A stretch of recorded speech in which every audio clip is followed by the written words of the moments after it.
Welcome folks to lecture 6. Lecture 6 is extremely exciting lecture. This lecture is titled as Operational Amplifiers. Why is it extremely exciting lecture? Because we will learn how to design operational amplifiers at the transistor level, and operational amplifiers are extremely important in the industry. So now you can communicate at the same level as the elites in analog engineering. So this is why this lecture is extremely important. So what's so special about the operational amplifiers? Why we stress them? We study them from the first course in circuit analysis. We take them all the way to advanced senior year courses. We take them to graduate level courses. We even take them to PhD level research and beyond. Why the operational amplifiers are extremely important in analog engineering. The reason is very simple. Current technology uses op-amps as a building block within the system. So for most of you who are students, you probably used analog op-amp as a discrete IC chip. This is not always the case. A lot of times we're going to use the op-amp as a module within the chip. And basically what you do is, if you have advanced computer tools, that you will call a particular op-amp architecture from the library and throw it into your design in the IC chip. You might need to tweak some parameters in it, but mostly you're going to use it as a building block. Some of us will design the op-amp from scratch at the transistor level. Some of us will use it as a building block depending on their job task, and some of us will also just use it as a discrete component. If they are working in different fields in electrical engineering, you can use op-amps for signal conditioning and filtering, for example, as a discrete component. So basically this particular lecture is very important because we're going to learn operational amplifiers at the transistor level for CMOS technology, and this is extremely important lecture. Op-amps are used in many applications, even digital as well as analog circuits that we use. For example, phase lock loop uses amplifiers. Another example, local oscillators uses amplifiers. Another example, voltage references using amplifiers. Another example, A to D converters uses comparators and amplifiers. Same thing with D to A. So A to Ds and D to As uses amplifiers. Also, we have things like in communications, like for example, mixers, when you mix the signal with the carrier frequency, receivers, transmitter uses amplifiers, and a lot of times these amplifiers have different architectures. In this particular lecture we are focusing in CMOS technology, and that's why this lecture is very important, so I don't want it to stress it more than this. We're gonna learn a lot of things in it, and one of the things we will learn is when we design the op-amp, we must design the op-amp with specifications that fits its application. What that means is now we do not develop general purpose operational amplifiers anymore. Now we design op-amps to fit the application, because we're going to use it inside the chip. It's cheaper to use it inside the chip than to use it as a discrete component. So what kind of specification that op-amp needs? So for example, op-amp has trade-offs between the speed and the accuracy of the gain. So if you want an accurate gain, you have to compromise the speed. Why? Because we're going to use bigger W over R ratio to tolerate the error in the fabrication process. So you're going to use a bigger area for the transistors. You know, the W over R ratio might be the same, which gives you the same bias and current, but the W is bigger and the L is bigger. So now you start to compromise the speed to get accurate gain. So if we designing an op-amp, usually we have to have some performance parameters. They basically define the specification of the operational amplifier. So there has to be some performance parameters to make sure that op-amp works the way we want it. The first performance parameter that is very important in op-amps is what we call the open loop gain A. Why is it important?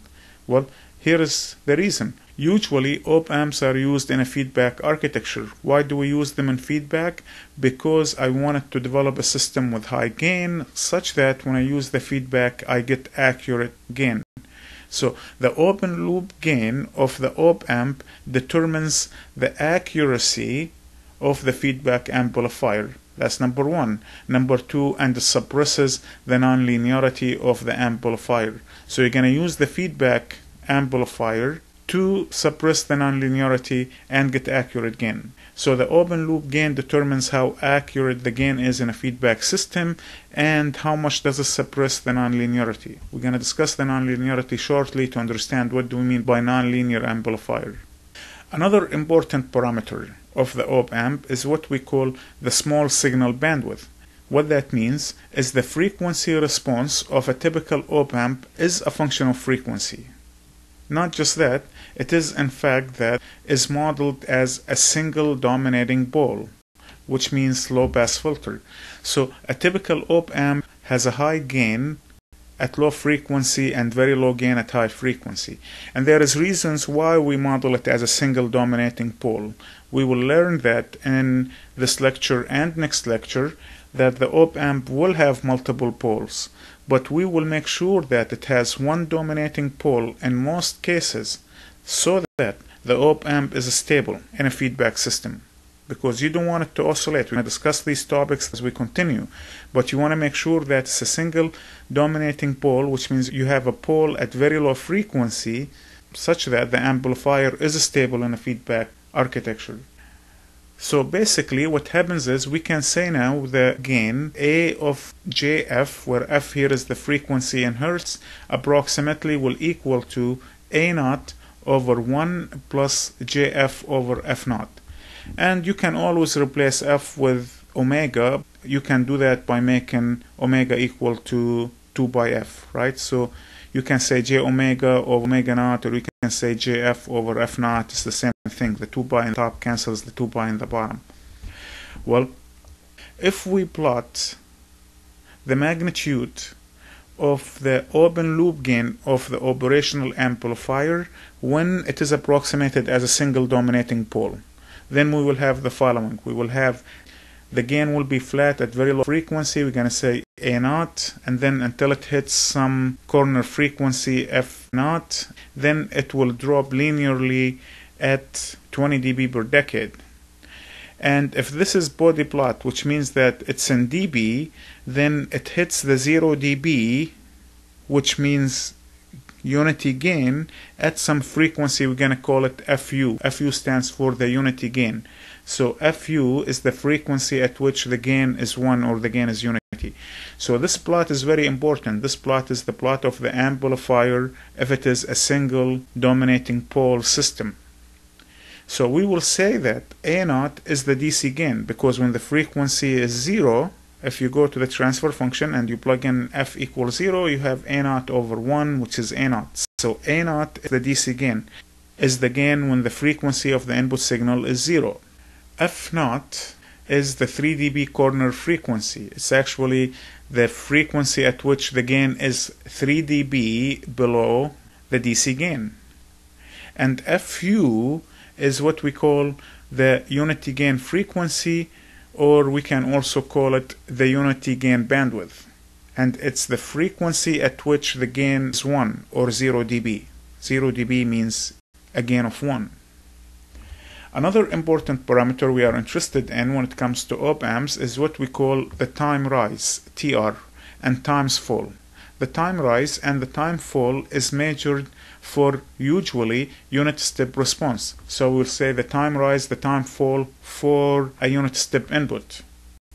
The time rise and the time fall is a function of the 3 dB corner frequency, because usually the dominating pole has the biggest effect in the system. So we can say that TR will equal to 0.6667 times tau, whereas tau the time's constant. Remember that basic value we have from the RC circuit. So this is basically is nothing but 0.667 over 2 pi times F naught. right, which is the 3 dB frequency. So the 3 dB frequency, the time constant, and the time rise are extremely related. In practice, the time rise is not equal to the time fall, although a lot of times we say they are equal. In practice they aren't, and the reason is you're going to have the PMOS transistor and the NMOS transistor operate for each mode, and they have different process parameter and different transconductances. So for the time fall, the NMOS will be operating. For the time rise, the PMOS will be operating. So now you have different time constants because you have different resistances looking into the system as they go through the different operational modes. And these operations are usually complex processes that you have to rely on computer simulation to get more accurate results. We're going to talk about linearity. Linearity is another performance parameter of the op-amp amplifier. Why linearity is very important? For one basic reason. Op-amps, as all amplifiers, exhibit nonlinear effect. What does that mean? Well, amplifiers are approximated to be linear using small signal linear model. When we did the bi-model or the T-model for amplifiers in early lectures, we really used approximations. We used Taylor series approximation. We said that the signal is very small as it swings, and then we can approximate it as a linear system or a linear amplifier or a linear circuit. The reality is it's not. Because it is not a linear system, then the output voltage is a function of higher order terms. So basically what that means is V out will equal to A naught times VI, where VI is the input and A naught is the first term gain.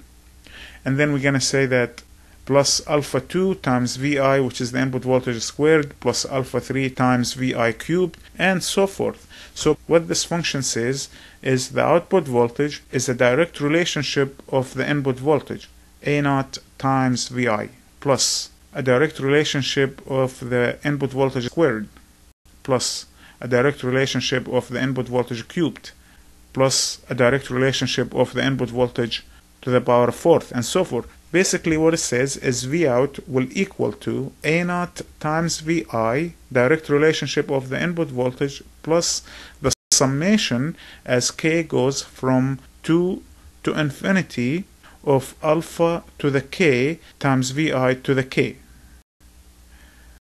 This summation includes the input voltage squared, the input voltage cubed, the input voltage to the power of 4, the input voltage to the power of 5, all the way to infinity. These are the higher order terms. We don't like them. They are the non-linear terms. Usually, in early courses, what we do, or even in this course, what we do when we use the bi-model or the T-model to do our amplifier design and analysis, we ignore these higher order terms. And we say that if the input voltage is small enough, this higher order term goes to 0. Right? But this is approximation. So now what happened is the amplifier is nonlinear because it is not just a function of the input voltage, but it is also a function of the input voltage squared and cubed and to the power of fourth and so forth. The nonlinear effect of the op-amp is reduced using feedback amplifiers. So when you use feedback, the nonlinear effect, the higher order effect, is reduced and the amplifier becomes more linear. Another important parameter that we are interested in is what we call noise. Each op-amp generates noise due to thermal noise or flicker noise and other physical phenomenon. So noise is naturally generated in any kind of circuits. That's a fact. Some of the noise will be generated due to temperature, and then there is other things such as the flicker noise, which is the collision of the carriers within the doping material underneath the gate, and other phenomena. And in fact, that noise is a very wide science in analog engineering, that some people's area of expertise is to design low noise amplifier, and noise becomes a very important science in designing analog circuits. Well, why noise is important? Because the level of noise determines the minimum signal level at the input. So the output maintains acceptable signal to noise ratio. We call it SNR. There is a lot of terms here. Let's go back over it slowly. Noise is very important in amplifiers because amplifiers generate noise. This is the noise at the output, whether you are using the amplifier or not. So you always have noise at the output.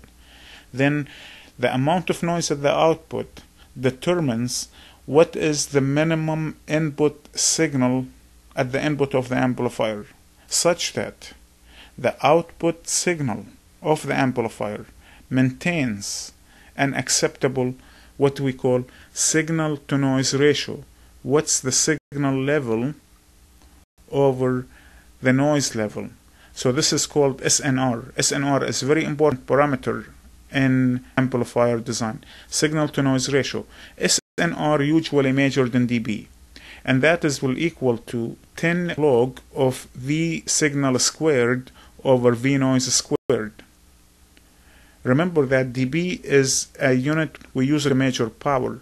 You can delete the square by multiplying by 2. So you say 20, the log of V signal over V noise, is the same as 10 times the log of V signal squared over V noise squared, right? Because noise is random phenomenon. This is very important, and this is one of my area of expertise, by the way. I was doing my PhD, I was studying image compression, and then we look at the noise of the signal when you compress the digital image.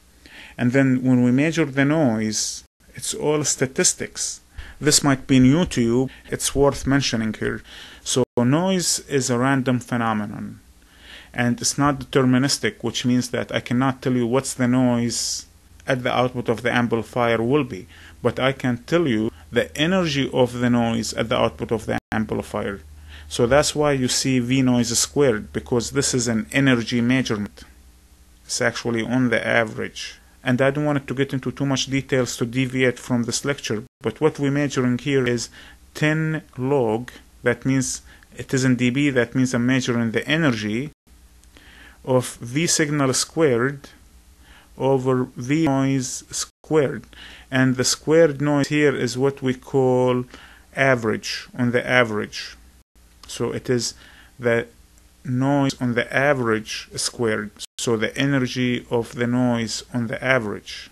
And it is important for us to make it squared because the noise have this special property: as much as it goes positive, it will go negative. So if you say just the average of the noise, the average of the noise is going to be 0 because it goes up and down, negative, positive, highly likely it will have a 0 average, but it has energy. You have to measure that energy on the average. So we are looking at the average of the energy of the signal. Basically, we are measuring the energy of the output signal over the energy of the noise signal in dB. Another important parameter when it comes to op-amp design is what we call the offset input voltage. Well, what's the offset input voltage means? Basically, the transistor's mismatch causes the output differential voltage to be non-zero when both inputs are 0, right? Because if one transistor has more current than the other one, then you're gonna swing the output voltage to one side than the other. So that is transformed into an offset voltage at the input. So let's show you what that means. So let's assume we have an op-amp. Here is the op-amp, right? So this is an op-amp, and then we go on to ground both inputs. Ideally, if the two inputs are grounded, the output will be 0. That's the ideal op-amp, right? So now what happened if the transistors are mismatched? When the two inputs are grounded, the output voltage is non-zero.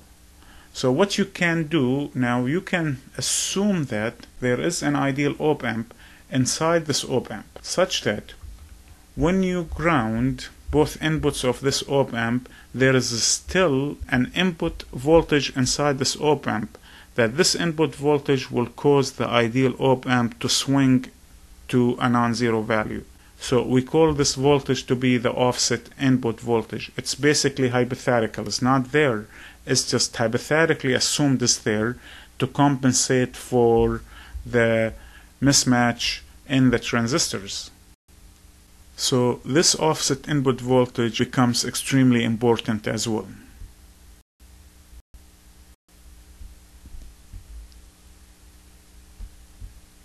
Another important performance parameter for the op-amp is what we call the supply rejection ratio. Basically, power supplies are ideally assumed to be pure DC signals, but power supplies contain several noise sources such as switch-in ripple, nearby digital clocking, and a non-zero DC bus resistance. So basically now what happened is there will be a power supply noise on the top of the DC power supply voltage. So the power supply voltage should be DC, but on the top of it there is some noise that comes from the ripple and other adjacent signals that will carry on due to electromagnetic interference and so forth. So there is performance parameter called power supply rejection ratio, PSRR. The power supply rejection ratio indicates how immune the output voltage of the op-amp to the power supply noise. So how much of that noise at the power supply will penetrate to the output. We will study this concept in more details at the end of the lecture because it is very important specification of the op-amp design. If there is noise on the power supply, you want it to reject that noise. You don't want it to propagate through to the output. Another important performance parameter of op-amp is what we call slew rate, and is abbreviated as SR, and the slew rate indicates how fast the output voltage ramps to its final value. Basically, what we're saying here is the speed of the output voltage is limited by the bias and current and the output capacitance. And the reason is very basic. You want it to charge the capacitors at the output in order for the voltage at the output to ramp to its final value. But you always have this limited maximum current going to the output because you have a fixed bias and current coming from the circuit. We will discuss this concept in more details later on this lecture, but let me show you a very basic example now because it is very important concept. Here is an op-amp. And let's assume that you have an op-amp will have some input voltage, can be a unit step function. So this input voltage has a unit step function, for example, and then in this circuit we're showing you the bias and current source coming to the op-amp, and then as a result of this unit step function there will be a current going to the output to charge the capacitor. Because if you send a 1 volt, for example, to the input, the output in this particular configuration has to jump to VDD, right? That's the way the op-amp will work. It will go to VDD because the positive input of the op-amp going to 1 and the negative input is 0. Then you have to make the output voltage high. That means you have to charge the capacitor at the output. Well, we know that the voltage across the capacitor relates to the current going through it. We know that I out, which is the current through the capacitor, will equal to C times dV out dt. So the rate of change of the output voltage determines how much the current going through that capacitor. If I wanted the voltage to increase at very fast speed, then I have to make the current to be maximum. So also I know that IO max will equal to C times dV out dt max. So if the voltage across the capacitor changing at very fast speed, the current charging that capacitor has to be large in value. But IO max, which is the maximum current going to the output, is bounded by the bias and current, I biased. Then the maximum change in the output voltage, dV out dt max, will equal to I out max over C. But we know that I out max is nothing but I bias, so it is nothing but I bias over C. And that is very important because now what we're saying is in order for the op-amp to reach its final value very fast, I have to either minimize the capacitance or increase the bias and current. These are the performance parameters of the op-amp, and most of op-amp designs evolve around these performance parameters. We're going to design the op-amp to meet these specifications in this lecture and next lecture.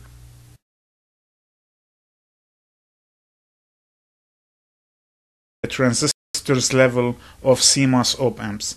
You will be able to understand what's going on inside the op amps at the transistor level. Make sure you do the exercise problems at the end of each section in this lecture and at the end of the lecture, because this is one of the main objectives of the course. This lecture and next lecture is one of the main objectives of the course, is to be able to design op amps at the transistor level. There is two types of operational amplifiers we will study. The first one is what we call single stage op amps. The second one is what we call two-stage op amps. There is other types of op amps that we will not study here, so let us start with the single stage op amp. For single stage op amps, the gain is low, but they have higher bandwidth. So they are faster, they will amplify higher frequencies, but the gain is low. So that's something we have to watch out for. Now, we're going to look at different circuits very quick. Most of these circuits, we studied them in previous lectures, so we're going to scan through them very quick. And when you go to the design problems, make sure you do the design, because the design means that design the amplifier to meet certain specifications. That is a little bit important for us. So we're going to start with the first circuit. It is double-ended op-amp amplifier. So double-ended op-amp amplifier, but it is a single-stage amplifier, a single-stage op-amp. So how is the single-stage op-amp double-ended amplifier look like? Well, it's basically the differential amplifier, something we studied before. You have M1 and M2 connected together at the source, which are biased with a bias and current, we call it ISS. And then you have the input differential voltage coming in, and then the loads are M3 and M4, and M3 and M4 are biased using V bias, and we specifying the output voltage to be from Vout2 to Vout1. So basically the drain of transistor 4 is the positive polarity of the output, and the drain of M3 is the negative polarity of the output. For this particular amplifier, we said that the low frequency gain, which means the DC gain, if you want to think of it as DC gain, it's the low frequency gain of the double-ended differential amplifier, is given as, we say that AV will equal to GM1 times RO1 in parallel with RO3. Also, the transfer function, which means the frequency response of this amplifier, can be approximated. Remember, we said that there is two poles for this particular amplifier, one at the input and one at the output. So we will say that A of S is approximately will equal to GM1 times RO1 in parallel with RO3 over 1 plus S over P1 times 1 plus S over P2. So there is two poles for this amplifier, something we discussed in the previous lecture as well. Typically, the bandwidth is determined by the load capacitance. Remember, this is a single-stage amplifier. That means there is CL at the output. At the output, there is a capacitance, we're going to call it CL.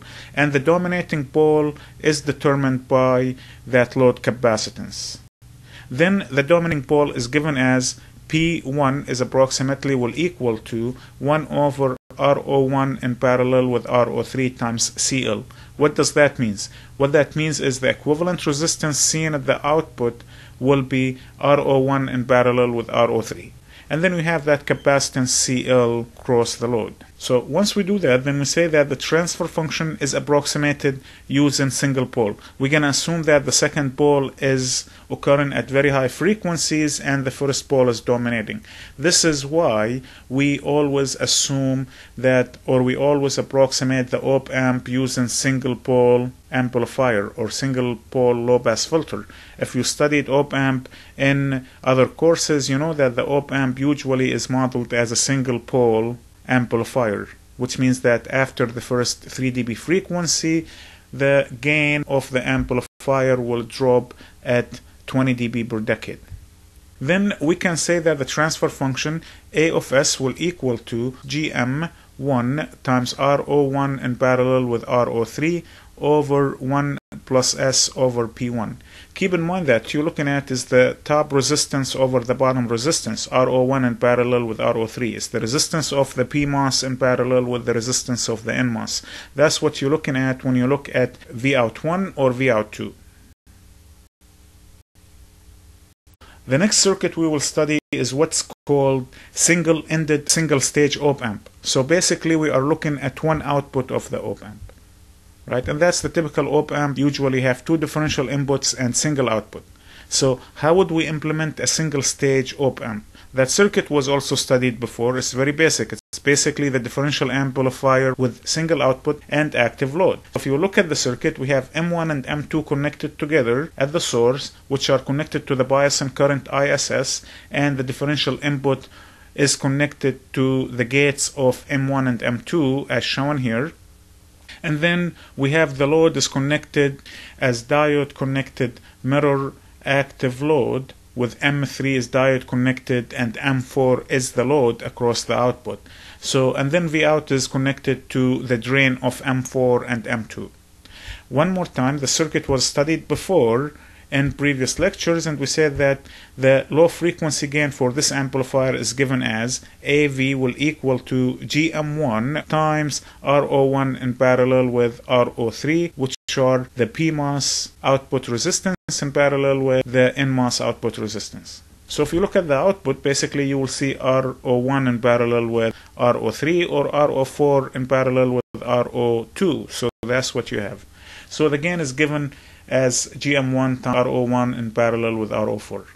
Now the transfer function is approximated as follows. When we evaluated the transfer function, which means the gain as a function of frequency, we said that A of S will equal to approximately GM1 times RO1 in parallel with RO3 times 1 plus S over Z1 over 1 plus S over P1 times 1 plus S over P2. Now this circuit has one dominating pole. We said that, remember that the dominating pole occurs at the load, and then the other one is the mirror pole, and we have a 0 which is twice as high as the mirror pole, so we can ignore them, right? And the dominating pole occurs at the load, so we can say that P1, which is the dominating pole, is approximately will equal to 1 over RO2 in parallel with RO4 times CL. The other pole and the other 0 are located at very high frequency that the transfer function is approximated as follows. We can say that A of S approximately will equal to GM1 times RO1 in parallel with RO3 over 1 plus S over P1. And we already evaluated P1. So the design of this amplifier is very easy. So for example, if I told you that design an amplifier with a DC gain of 1000 and 3 dB frequency at 100 Hertz, then make sure that you meet that requirement for the 3 dB frequency. So you start with the 3 dB frequency, which gives you the values for RO4 and RO3, and that will give you the value for the current. And then from there you design the W over R ratio and the bias and voltage to give you the right GM, and you will be able to do that. The design is not that trivial. Although the equations look simple, the design is not that trivial. It requires you to have some thoughts, and I recommend you to do the exercise problems that we have attached with this package. These two amplifiers are simple. We only have 4 transistors and some auxiliary biasing circuits, and that's great. This is a simple circuit, which is good. We like simple things. But the problem is it has low gain. So we can design it with high bandwidth, but it will have low gain. And that is a problem. We like to have op-amps with high gains. So the advantage of these two amplifiers, they are simple and they have high bandwidth, but the problem is they have low gain. So we need to have an amplifier with higher gain. So what we do is we use cascoded differential amplifier. So cascoded differential amplifiers, basically they say that we can stack multiple transistors to get higher gain and higher output impedance. So if you will remember, the basic architecture for cascoded amplifier is to have M1 and M2 connected together at the source, and they are biased with ISS. And then we have the differential input is connected to the gates of both transistors. And then we have M3 and M4 here as common gate amplifiers. That means the gate is biased to some DC voltage. We're going to call it VB1. And then we have M5 and M6 as part of the load, and then M7 and M8 are connected as part of the load, and they are biased using V bias 3, and their source is connected to VDD. So basically what we have stack of two NMOS transistors on the top of each other and stack of PMOS transistors connected on the top of each other. And then we're going to measure the output as a differential output across the drain of M3 and M4, or M5 and M6.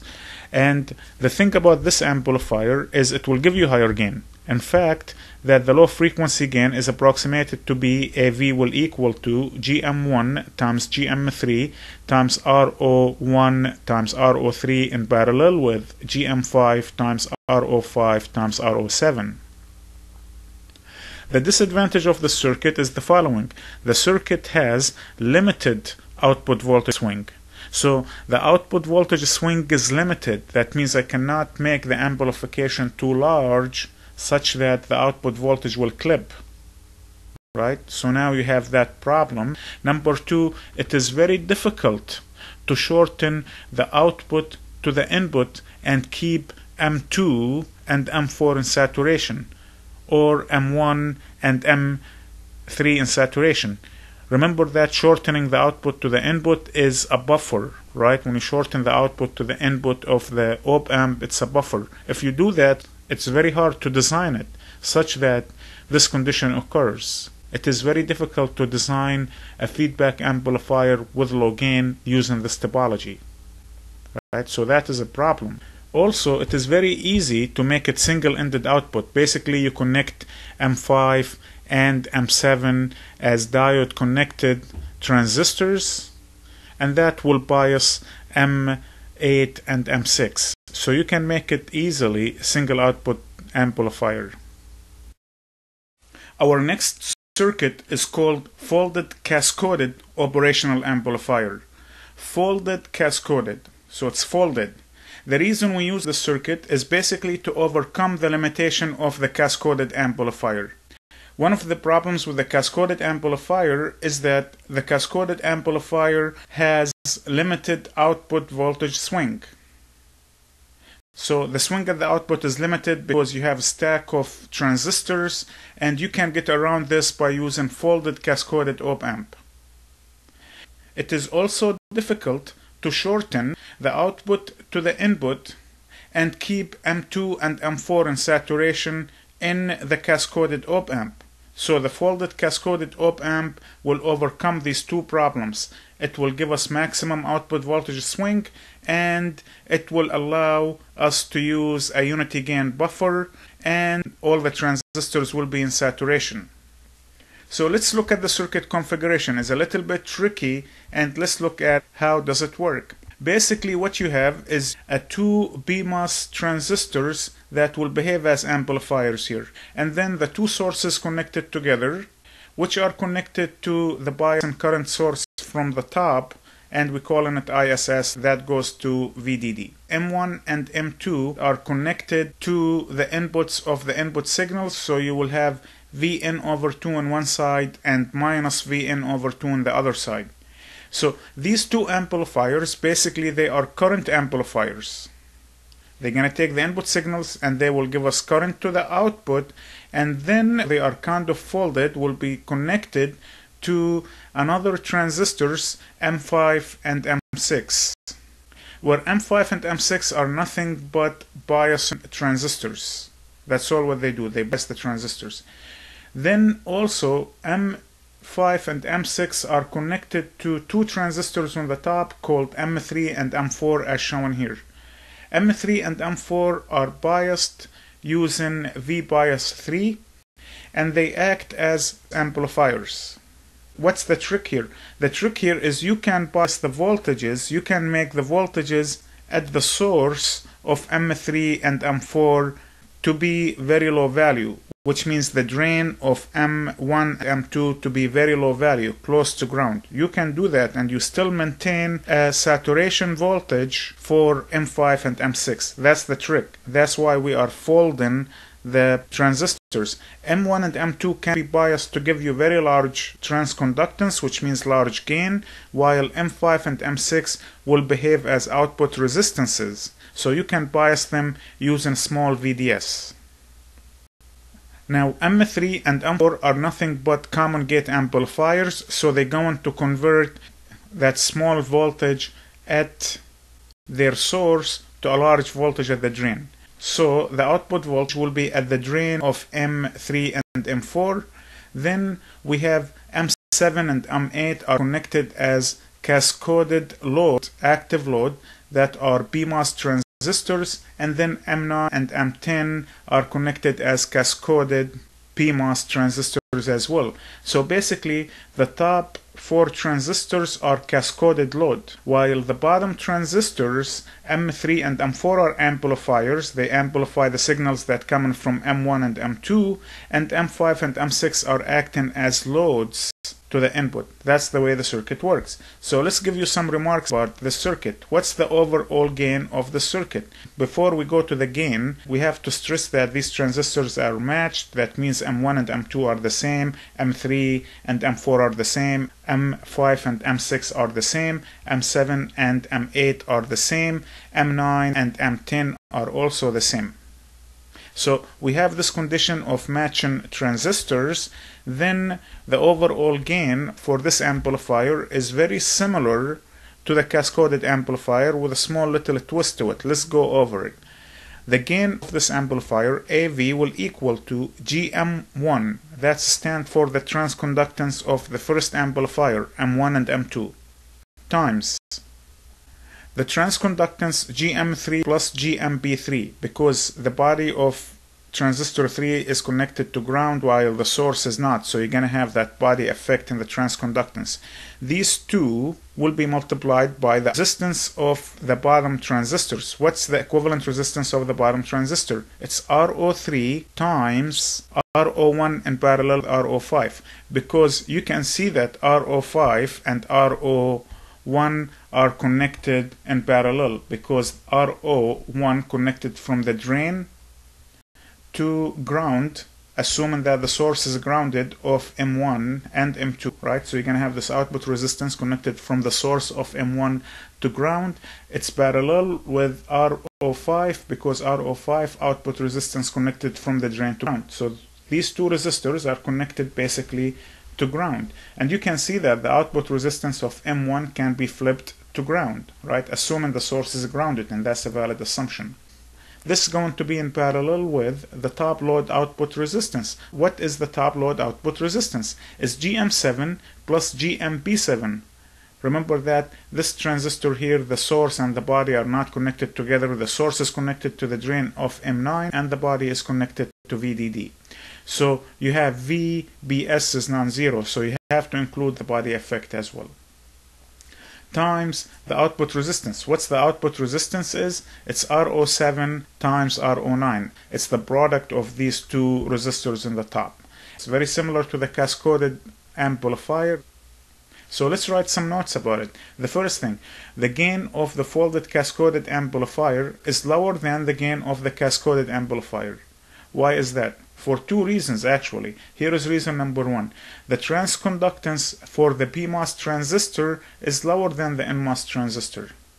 And this is just the way the technology works, because when you go on to look into the process parameter Kp, Kp is much lower than Kn, and that is because of the mobility of the carrier, the majority carriers. A mu of P is much less than a mu of N. That means K of P is less than K of N. That means the transconductance of the PMOS transistor is lower. That's why we use the NMOS as the amplifying transistor, because it has the higher transconductance. The second reason is the transistor M5 will carry both currents. Right? Let's look at M5 here. This is a very important remark. M5 will carry the current coming from M1 and it will carry the current coming from M3. So this transistor carry both currents, which makes RO5 smaller than RO1 because it carries a larger current. Then we can say that RO1 in parallel with RO5 is even smaller. That means in the gain equation where we said RO1 in parallel with RO5, we know RO5 is smaller, so this is going to be a smaller term. These are the two reasons why the folded cascoded amplifier will have lower gain than the cascoded amplifier. There is another problem with the folded cascoded amplifier. The pole at the folding point is much closer to the origin. That means we have lower bandwidth for this amplifier. However, the folded cascoded amplifier is still widely used and liked by most analog designers than the cascoded amplifier. So the folded cascoded amplifier is very important. One of the problems with this circuit is the biasing. How would you bias the circuit? If you will say that the current going through M3 is the same as the current going through M1. That's the easiest way you're going to do it.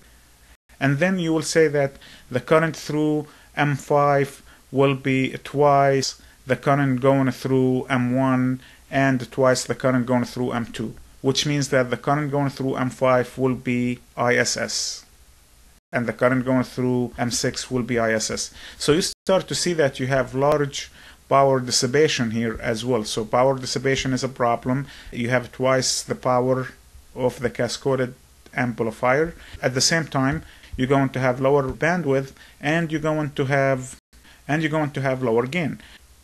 It is possible to use NMOS as an input device, but it will lower the dominating pole toward the origin even further. Basically what we're saying is you can improve the gain a little bit, but you're going to lower the 3 dB frequency or the bandwidth of the amplifier. So let's look at the circuit, how the circuit will look like. So basically the first amplifying transistors, M1 and M2, will be NMOS transistors connected at the source to a bias and current source, and then we have the differential input Vn over 2 and minus Vn over 2 at the gates of M1 and M2.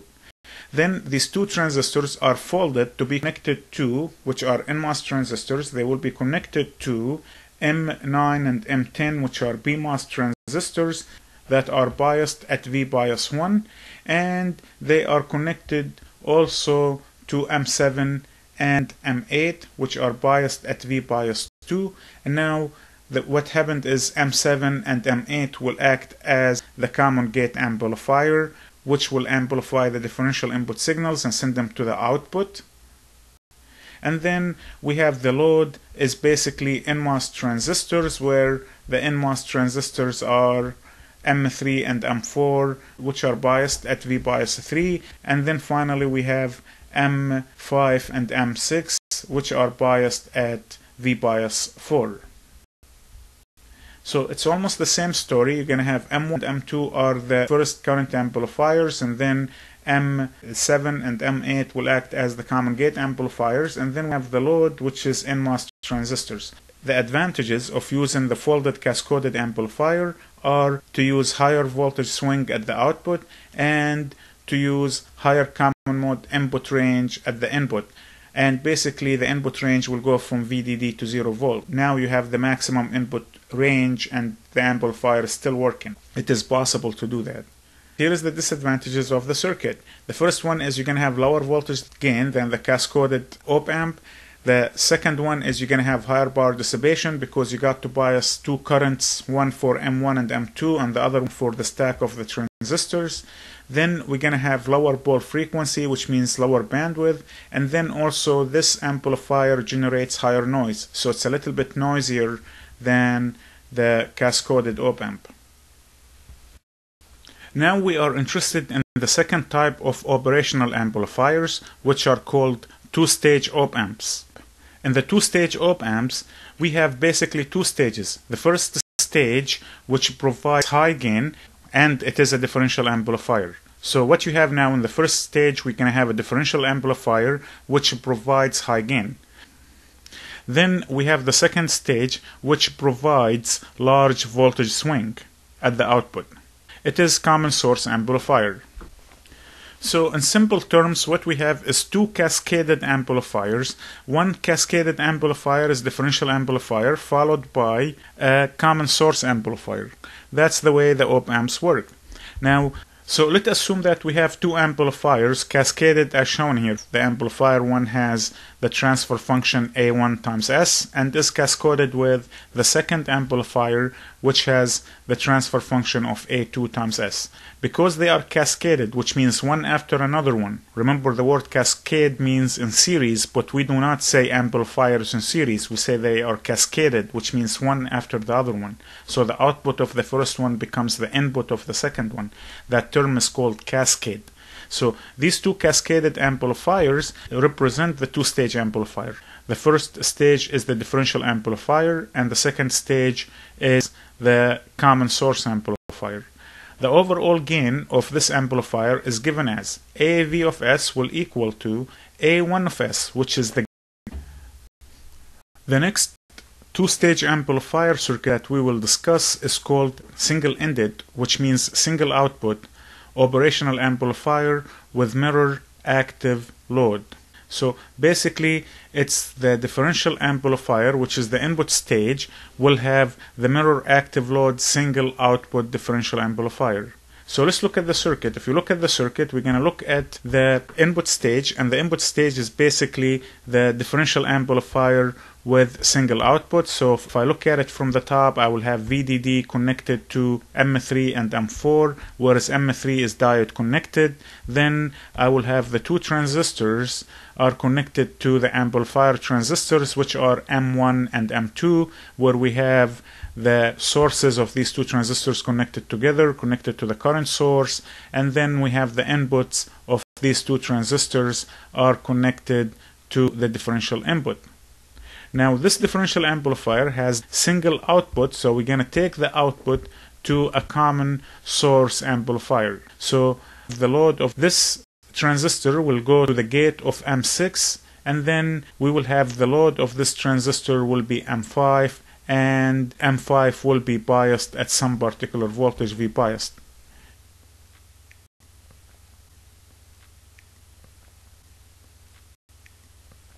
Then the frequency gain is given as AV will equal to A1 times A2. Basically the gain of the first stage times the gain of the second stage. This is basically will equal to 1/2 times GM1 times RO1 in parallel with RO3. This is the gain of the first stage.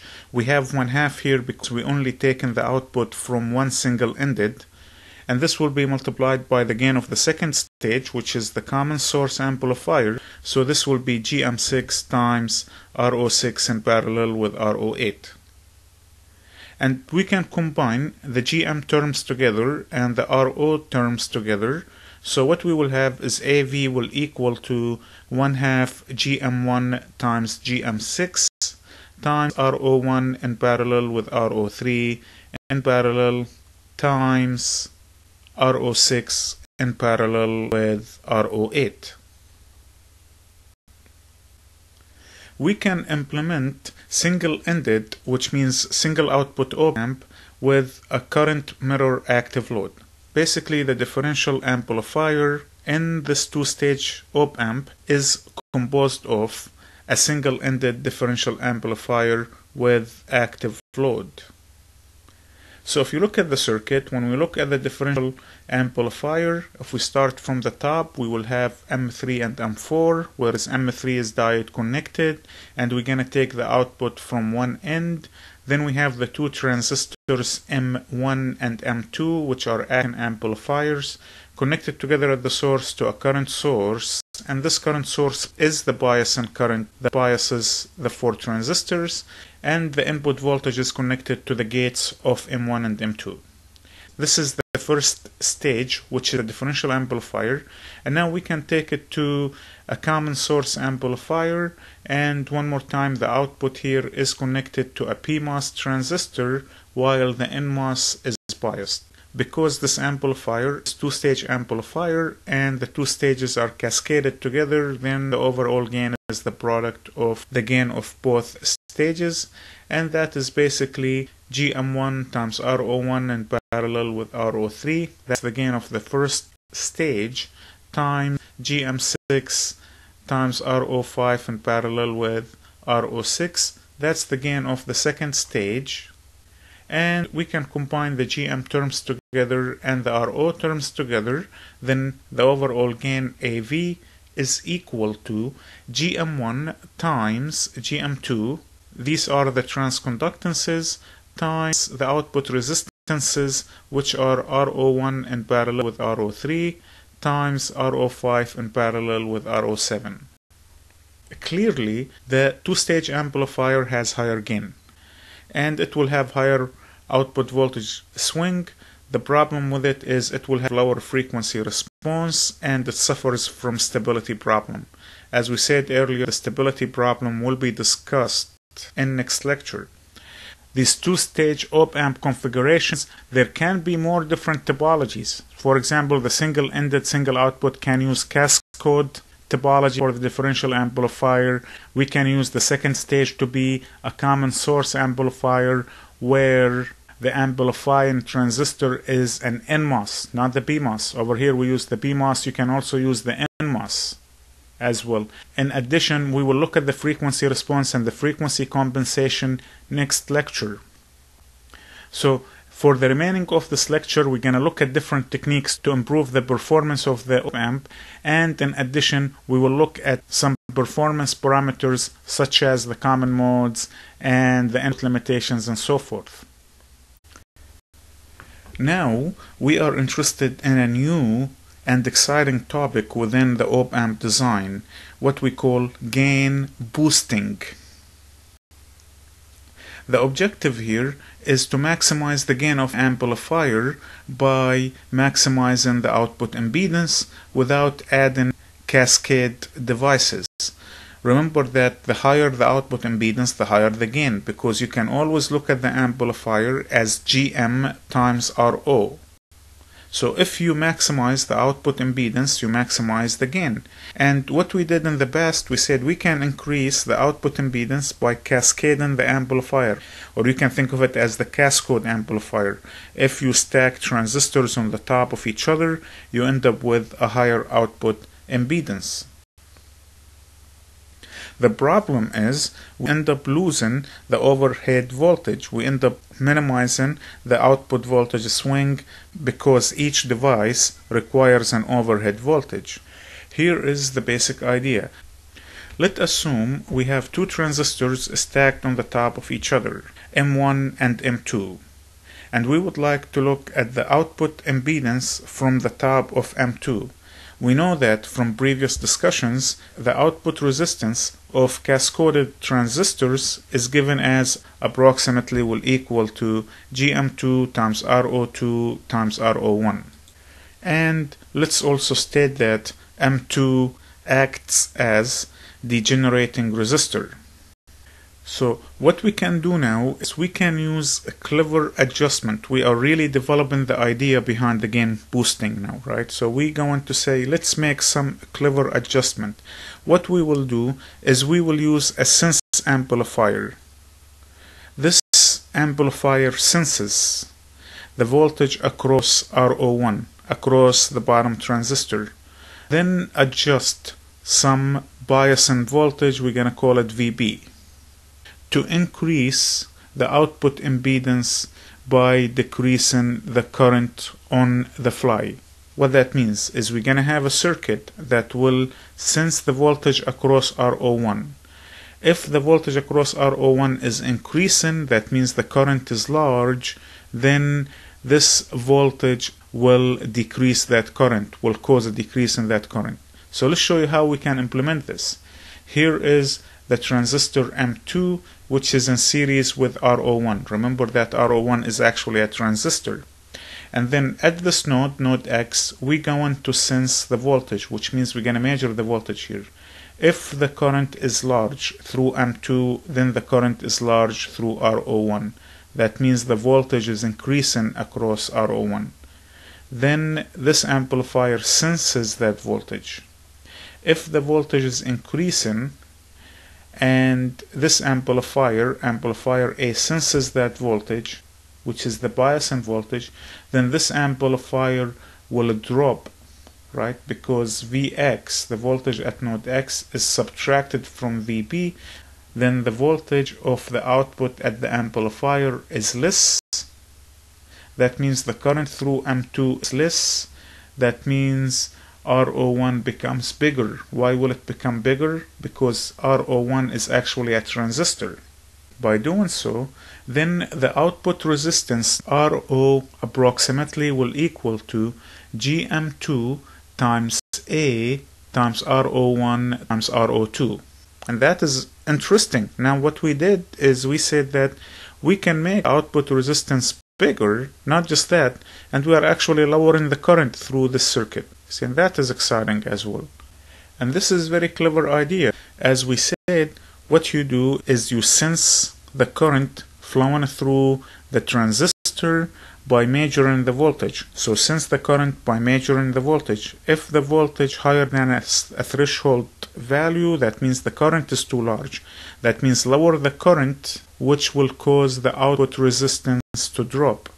Now what is interesting here is you are measuring the DC voltage, which means you lowering the DC current and makes the AC RO larger. You see, because by lowering the current, you're lowering the DC current, which causes the AC RO to be bigger.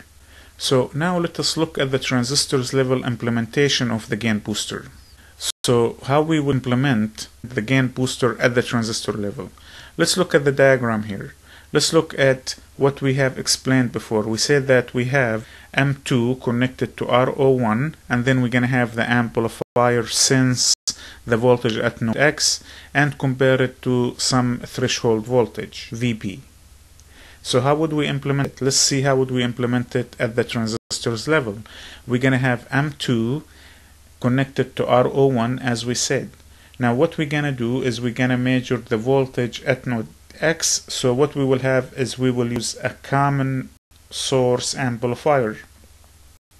So we will use M3 to measure the voltage from node X. So the gate of M3 will be connected to node X, and then the output will be the drain of M3, which is connected to the gate of M2. And we're going to bias M3 using a current source. We're going to call it I1. That's how we implement the common source amplifier. Now the question is, what's the output resistance will look like? Remember, we said the output resistance of this circuit is nothing but RO out will equal to A times GM2 times RO2 times RO1. So what's the gain of this amplifier? If the current source is ideal, which means that it have infinite resistance, then the gain of this amplifier is basically GM3 times RO3. So now we can say the overall output resistance for this circuit is nothing but GM3 times RO3, which is the gain of the amplifier, times the output resistance of the cascoded amplifier, which is GM2 times RO1 times RO2.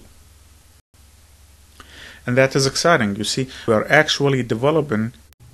The next important topic we have to discuss is there is input range limitation in the op-amp.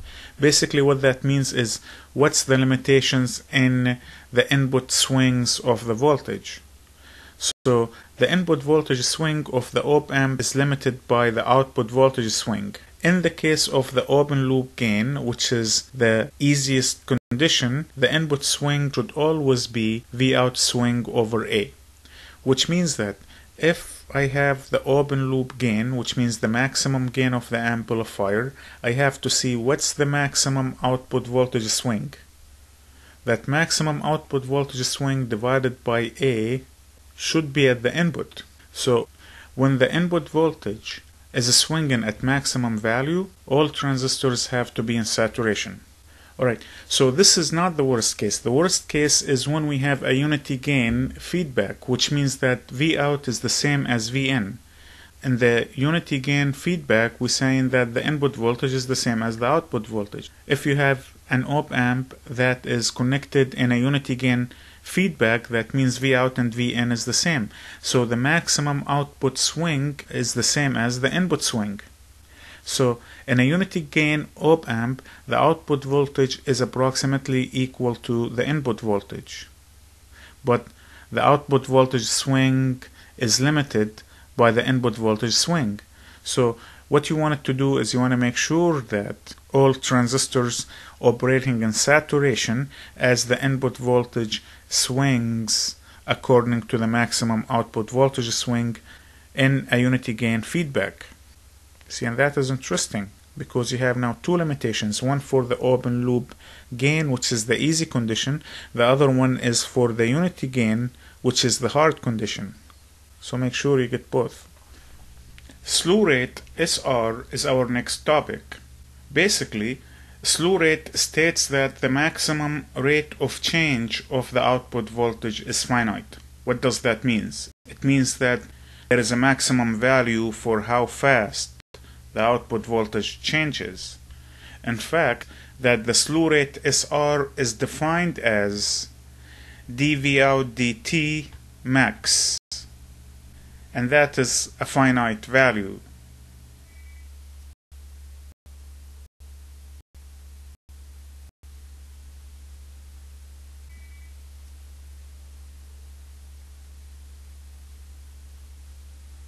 If that's the case, then slew rate may distort the output signal.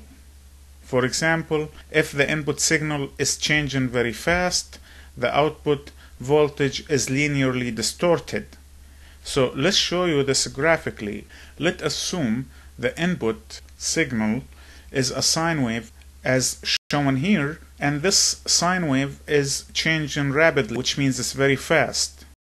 So the frequency of the sine wave is very fast. Then the output voltage cannot keep up with how fast the signal is changing. So the output voltage, if it reaches the maximum rate of change, it will increase linearly. So you will have a triangular shape as we have, because the output cannot keep up with how fast the input signal is changing, so it will increase at a maximum rate, at the slew rate. The slope of the line in the triangular signal at the output is actually the slew rate SR. And it will linearly increase because that is the maximum rate of change of the output voltage with respect to time. It can't go any faster. The question now is why the output voltage is linearly distorted. Why is it a triangular shape? Well, the answer is very easy. That is because of the load capacitance at the output. So let's go back to the op-amp configuration. Keep in mind that we are stressing the slew rate for the op-amp here. So if you look into the op-amp, here is the op-amp, and then we said that there is a capacitor at the load and there is a bias and current that is coming to bias the op-amp. So this is the way the op-amp operates, is you're going to have this bias and current supplies the op-amp with energy, which is the current that will go to the load. Now we know that the current through the capacitor, I.O., is given as. So if you will study the current through the capacitor at the load, we say that I.O. will equal to C dVO dt, that's just by the capacitance equation, but also the maximum load current is bounded by the bias and current I bias. What does that mean? It means that the maximum current to the capacitor is actually I bias. That's what it means.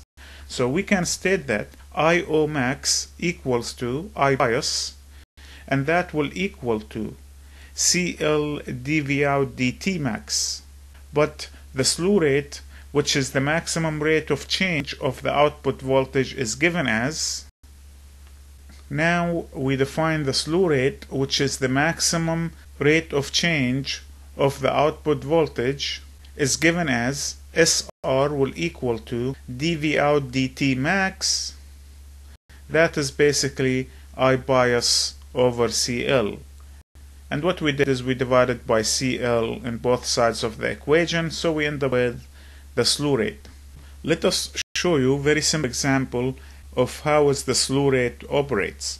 So let us assume that we have single output, single stage op-amp, where the op-amp using the mirror current source active load differential amplifier.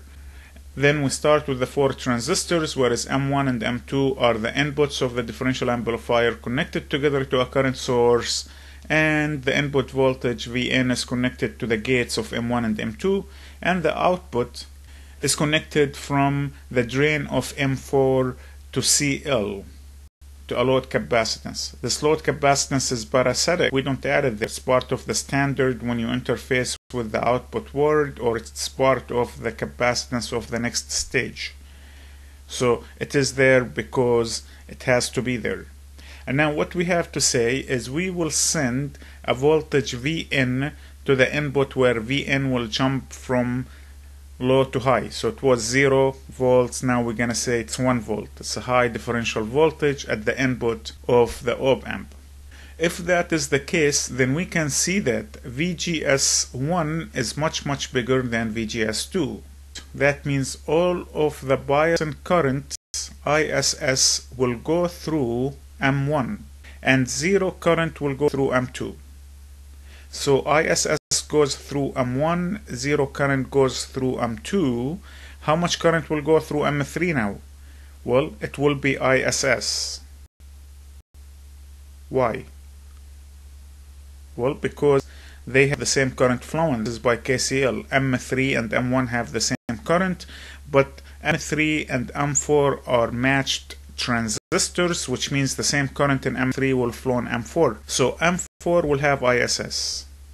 And all of this ISS will go to the capacitor, and that is the maximum current going to the capacitor. The maximum current going to the capacitor in this topology is the bias and current ISS. Then the voltage across the capacitor increases at a constant rate.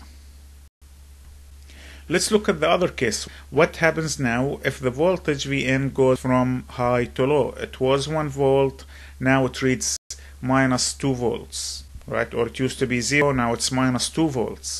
So it used to be 0, now it's minus 2 volts. Then VGS2 is bigger than VGS1. That means the current through M1 is 0, while the current through M2 is ISS. Then the current through M3 is 0, and the current through M4 is 0. That means the current coming from the capacitor going through M2, and that will be ISS. That means the voltage across the capacitor is decreasing, right, at a constant rate, because the current through that capacitor is constant, is ISS. So slew rate says that what is the maximum speed of the output voltage without distorting the signal or the information, and that's mainly determined by the bias and current and the load capacitance. So it's a trade-off between how much power dissipation you want it to have versus what's the load capacitance. The last concept we're going to discuss in today's lecture is what we call the power supply rejection ratio. Basically, the power supply voltage source contains noise due to switching ripples, noise from adjacent signals, we call it electromagnetic interference, or the power supply bus is not ideal. Basically, the wire we use inside the IC to carry the VDD is not ideal, and it behaves as transmission line, which means it has finite resistance, finite capacitance, and finite inductance, and they are non-zero. So noise will be generated on the top of that pure DC signal that is carried over on the power supply voltage. The power supply's small signal noise is the input signal, and it propagates to the output. So we're going to say that this noise will propagate to the output. If you look at the circuit, for example, the circuit shows you that we have VDD connected to a basic differential amplifier, and now we're saying that there is noise on the top of the VDD. That's all what we're saying. Basically, what it says now for this particular circuit as example, now the power supply's small signal noise is now the input signal. Now we are interested in finding how big this noise at the output of the power supply. So what we do now is we will say that let the power supply small signal gain AP, so we are defining now the gain of the power supply noise to be defined APS will equal to V out over VDD, which is the small signal noise. So in simple words now, we're saying that this noise at the power supply can be amplified to the output. We got to investigate and study this condition. And now we come up with a new definition, very important and used in the industry. When you read the specifications of the op-amp, this definition is also included. It's called the power supply rejection ratio, PSRR. PSRR, the ratio of amplifier's voltage gain